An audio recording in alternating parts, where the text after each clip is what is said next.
wanted to talk a little bit about using Windows 98 today. This is the blue Dell laptop that I threw together from the previous video where I used Windows XP. Briefly, what you can do is you can do a Windows 98 install and then go look for the unofficial service pack, which installs a lot of enhancements and other things that makes it pretty well usable. Then install the Windows to ME service pack, and what that does, if you have to have a copy of Windows ME around, it actually rips the files from ME that are compatible with 98 and makes 98 run a lot more stable and a lot more quicker. And as you can see, I have the Revolutions pack in because the taskbar and such does not look like Windows 98. As I mentioned before in the Windows XP video on this same PC, I have a compact flash card. This one's only 16 gig, but it's improves it, makes it run awful fast, and you don't need a whole lot of disk space with Windows XP.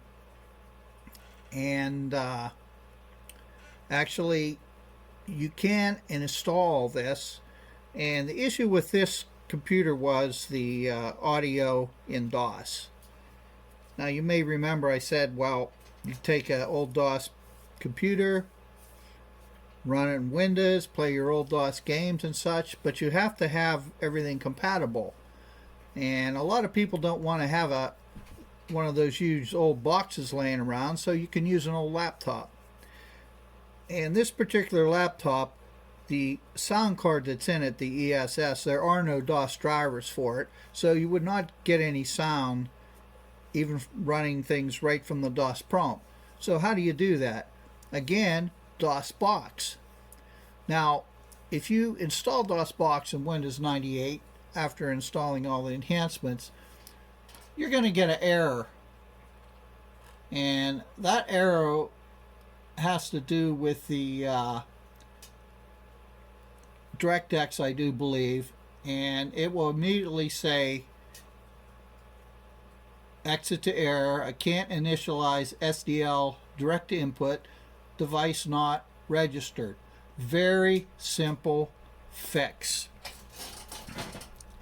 If you go to your batch file, let me pop up and go to my Autoexec here. I'll pull that up. And let's edit Autoexec.bat. And what you need to enter is very simple. When you start Windows, it's just set SDL underscore video driver equal WINDIB. That will enable you to run DOSBox in Windows 98. I'll put all this in the comment section. Also, another thing that I did, because I have Puppy Linux on here running a Frugal install, we'll talk about that in a minute. I have 2 gigabytes of RAM in this computer. Now you're going to say, how did you get Windows 98 to run with 2 gigabytes of RAM? As you can see, we have 2 gigabytes of RAM running. Well, there's a patch on the internet, and the fellow who did it has passed away, but it's available on the Internet Archive. Rudolph Arlo was his name. He passed away, but someone had the foresight to put this up on the Internet Archive. I'll put the link in the my comment section there, where you can download this patch and you start up in DOS mode and just run the patch, and it will automatically patch the files in your Windows system folder to make Windows work with more than 1 gigabyte of memory. That's where I had issues. As soon as I had 1 gig in here at work, but as soon as I put 2 gigs, some computers it's over 768, I think, and it will not run. But other than that, works good. And if you make that little set in your Autoexec batch file, you can run DOSBox. As you see, boots right up and runs, and there's my menu system that I had for all the games that I had on here that was in the Windows XP computer. So let's exit out of here. And I wanted to talk a little bit about Puppy Linux. Because, of course, with Windows 98, there are no new compatible browsers. Now, I have this K-Melion on here. It works, but, again, you're on the net with Windows 98. So what do you do about it? Well, if you do a Frugal install, a Puppy Linux. Now, with a Frugal install, you don't have to partition your hard drive. You can install it in a container file. I'll show you.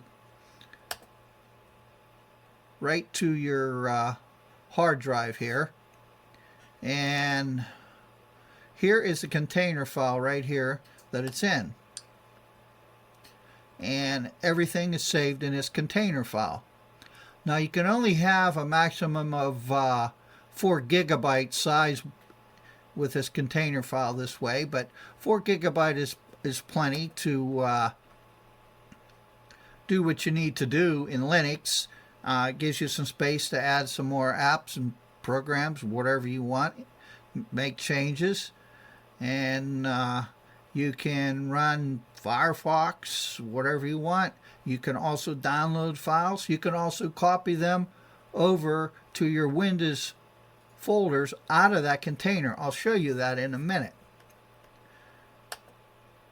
So it's just a nice way of bringing Windows 98 up into the present and making it usable, especially if you have some old software that you like to use and you don't want to use it. Well, I also have it installed on my other computer because I have DOSBox running, but I have some my vacuum tube stuff. Here is old Glassware's SEAMP CAD program that enables you to mess around and figure out devices for tube amplifiers and any other software that you might run. And now, you know, there's some Windows 98 games out there that will not run really well in XP and on up. You have difficulty, but I have some installed on here that work fine right out of Windows 98, some of the old software. So that's about that. It brings Windows 98 up into the present and it makes it usable. You can do what you need to do. And as I said, I have that ATI M9 video card on here. It's got 65 megabytes of RAM, and it's plenty for any of these Windows 98 games, and DOSBox works fine. So let's boot back into Puppy Linux. I will show you how to do an install, and you can decide for yourself how do you want to set it up.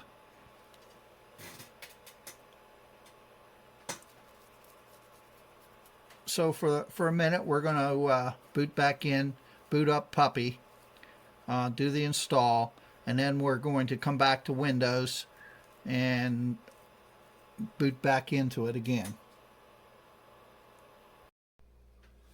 So once you have Puppy up and running, this is Bionic Pup 32, the latest. all you need to do is to do a Frugal install. It's relatively simple. Go to your applications, go to your setup, and scroll down to the puppy installer. Once that pops up, click on Universal Installer. And since we're going to attach it to our internal hard drive, we're going to pick hard drive, and we're going to install it to the 14 gig drive.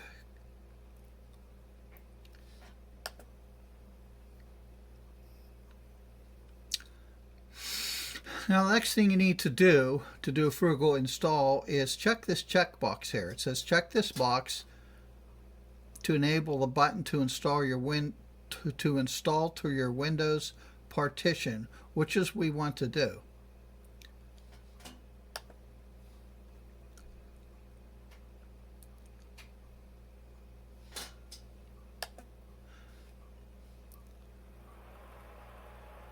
So we're going to click OK. And you can name this whatever you want. It's going to make a container file in your Windows folder. And in this case, it is, you can see what it is named, but you can name it whatever you want to name it. So it's going to copy the files to the particular folder. Give it a minute. The files that it needs. And the advantage to this again is you do not have to create another partition to install this. And you'll have the option to boot to Linux or the option to boot to Windows when it is finished. And there's some neat things you can do with this. You'll be able to access the internet without any worries, which the browsers available for Windows 10, as I mentioned, really aren't nothing there out there that can do a really good job. So you'll be able to actually use Firefox or one of the others. So let's pause this a minute and we'll speed it ahead. Okay, when that is done copying the files it needs, the next thing it's going to ask you if you would like to install Grub, which yes, because you'll need that.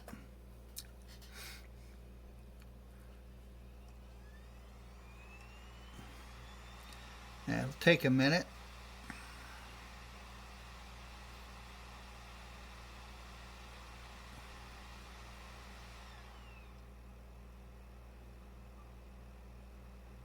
A slow minute. So again, the advantage to all this is I use this in a lot of my old OSs from Windows XP. You can do this in Windows 7 and use this install to access the internet and do a lot of things, because you can actually save files out of the container that Puppy installs in. You could save it in your Windows folder. So we select our first disk where we installed this, and we're going to click OK.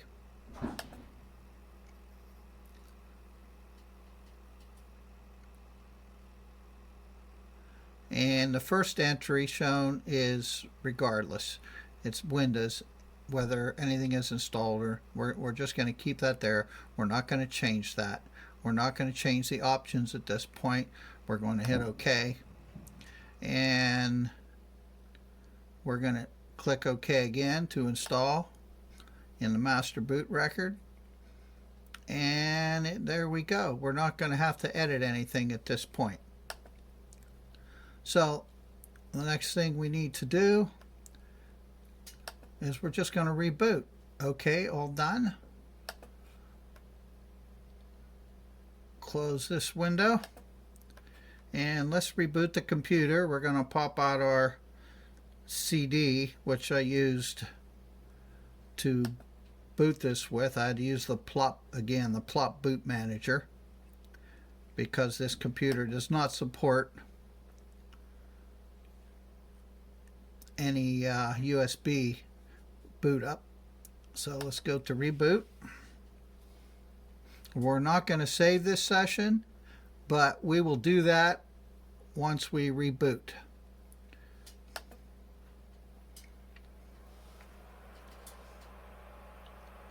So we're going to pop out our,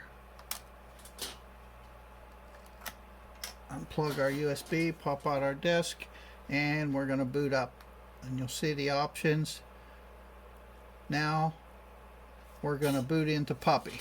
So enter. And the first couple boots are slower because it has to set some things up.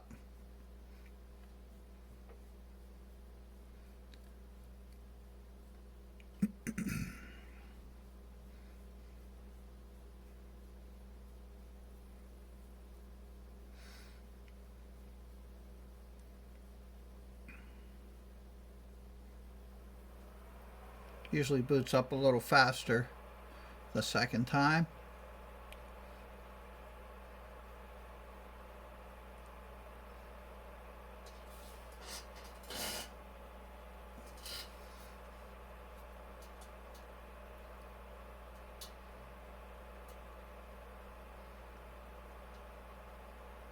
As it looks for all the devices.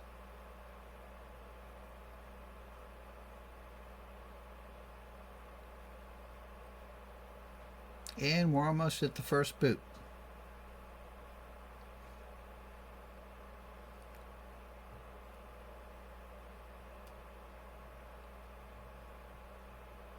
Couple more seconds. There she comes.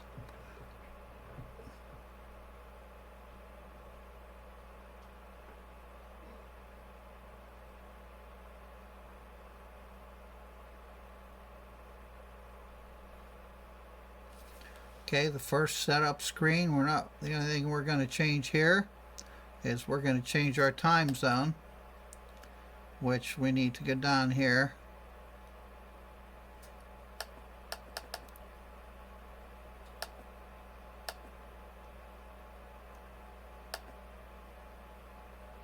Get us in a proper time zone, and we're going to click this box that says firewall enabled so we can enable firewall. Then we're going to click OK.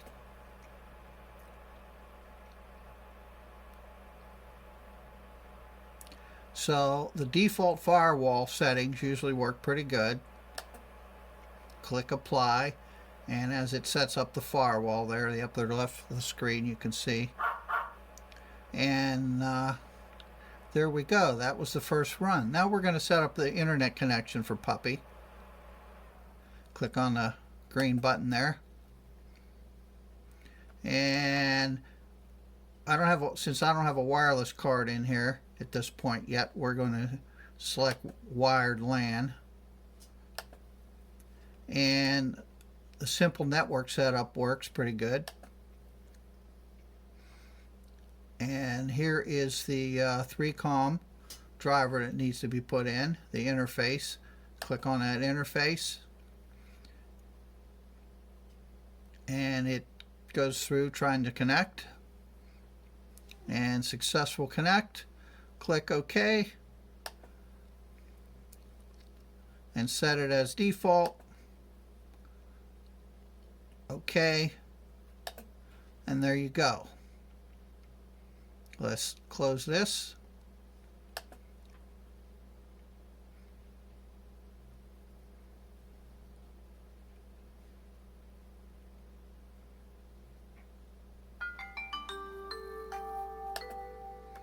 And you can see also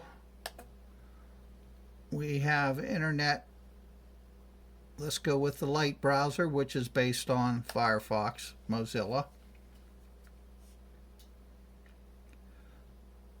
Boot that up for the first time.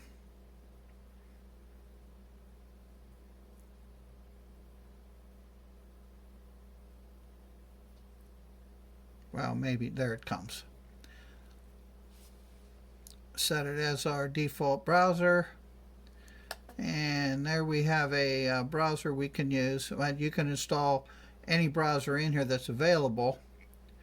But before we do that, you need to save some settings on shutdown. Also, the file manager that I like, well, let's go look at that right now. Let's go to the package manager before we shut down.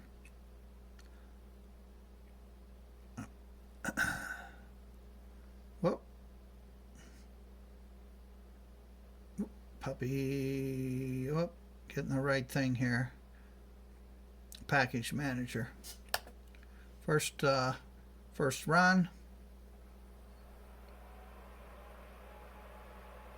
First thing we're going to do is go over here and update all the repositories, the databases. We're going to do that. We're going to hit update.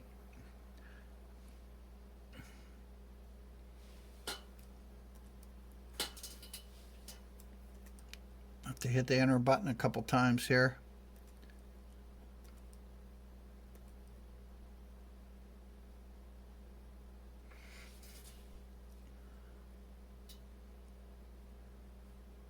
Sometimes it takes a minute.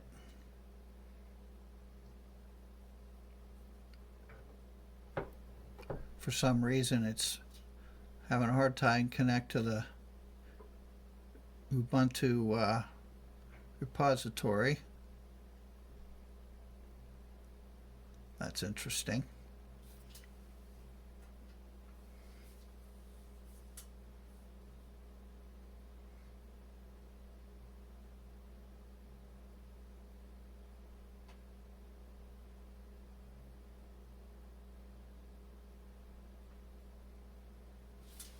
But I think we're going to skip this one for now. Figure that out later. Close this.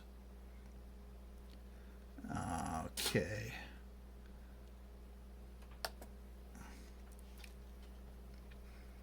It will restart. And the file manager that I like is, trying to remember the name of it.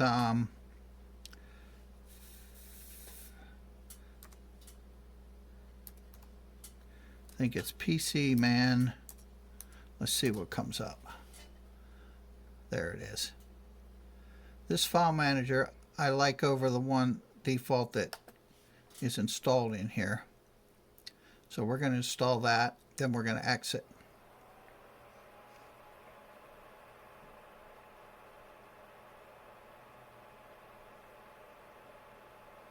So let's do it.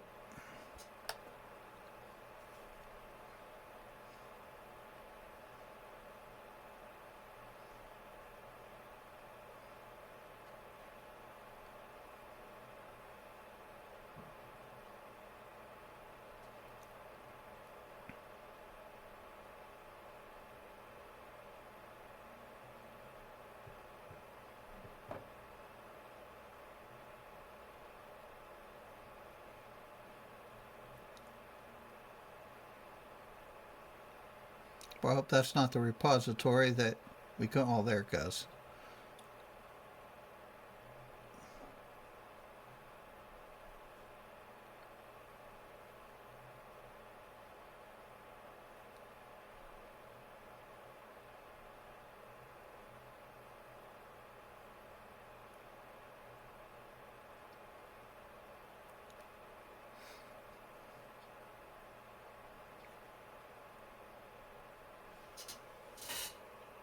Let's fast forward this.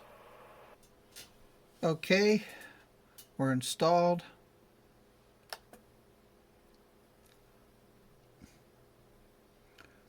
We're going to close this. And we are going to shut Puppy down, and it will save some things that we need to save. It's going to ask us some questions. So we're going to shut it down. So first run, we want to save our session. Save. Also, just click on Administrator and it will work fine. Now, we're not going to encrypt this, so you can have it encrypted, but we're going to click No. And we want to use the journalized ext4 file system on here. So we're going to click OK there, click on it and click OK.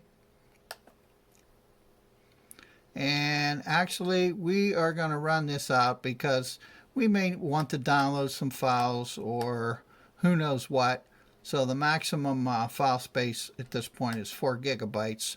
So we'll have 4 gigabytes to play with in Puppy. In case we want to add some software and make some changes, we'll have some space for that.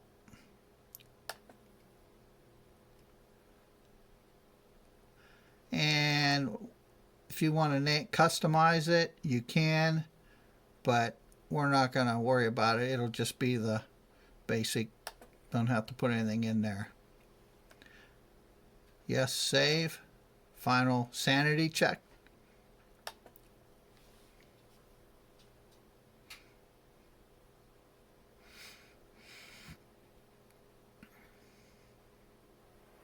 And that's about it.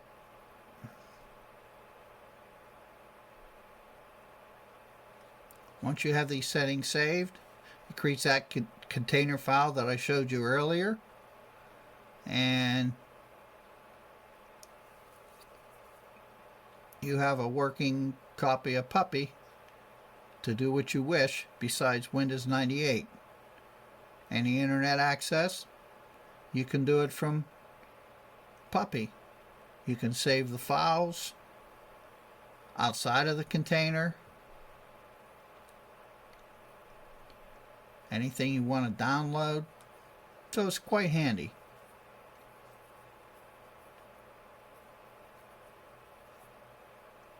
It takes a minute to save.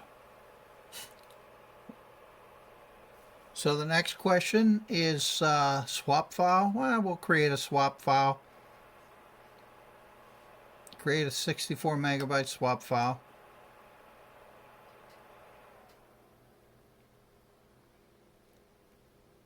And we go to shutdown.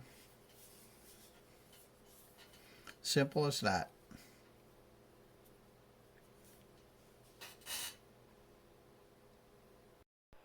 Okay, I showed you how to install a Frugal install on Puppy Linux, and now we're going to reboot the computer again. As you will see, it's going to start up a lot faster once we had all those save files during the first save. And we'll go to restart here.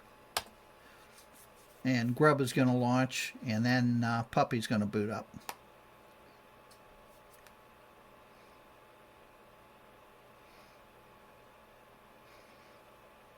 Wow, let's change that. 7 seconds. Let's get it going a little faster.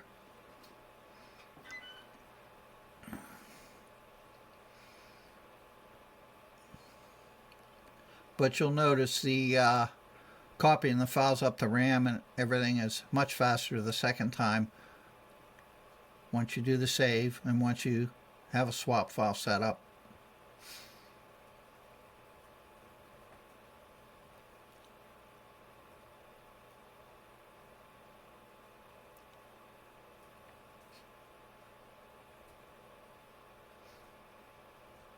Give it a minute here.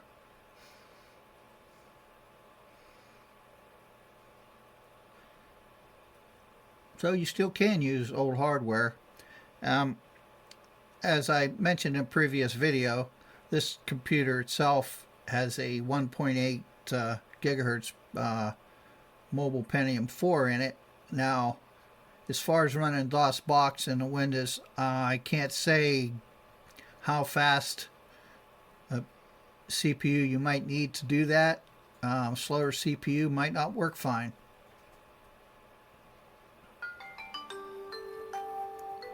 So we're getting to the boot up here.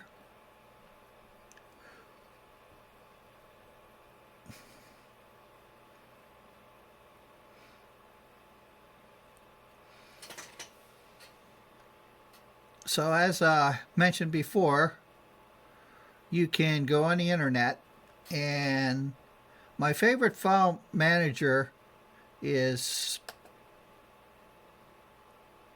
let's go to the file system. Rox is a built-in, but I like PCman FM. Now, to access your Windows 98 folders outside of the container file that Puppy sets up, you need to go into the directory tree here and click on the directory tree, and we've expanded this. Actually, it's set to where I was, but you go down to where this slash is, expand that,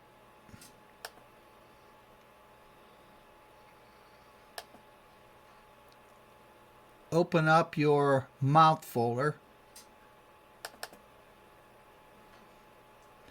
and just click and drag this home folder right to your desktop. And what that will do, there's our all our Windows folders. We're back in the C drive. Whoop. Let me close this. And actually, there's a container file that this version of Puppy's running in, but everything is here, and you can actually download and save files to your Windows folders. Here's the download folder, if you wish. Let's go back up.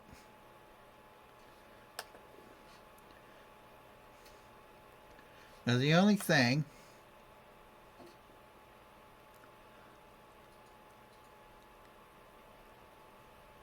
we had to set permissions. Make sure your permissions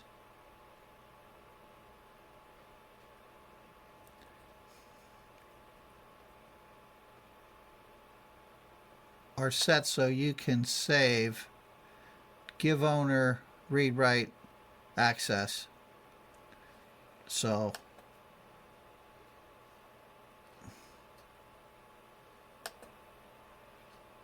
what that does is now you have read-write access to that folder. You notice it changed to bold. It was blue and it changed to bold. So you have read-write access. You can actually save things in your download folder.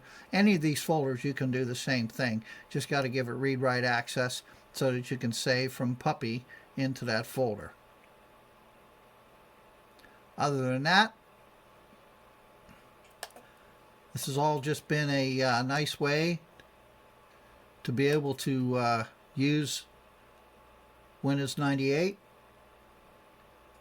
and you can have Linux running in the background. Just boot right into it, get online, check your mail if that's what you desire to do, surf the net, whatever you need to do. So we'll see you all later. On that note, have a good day.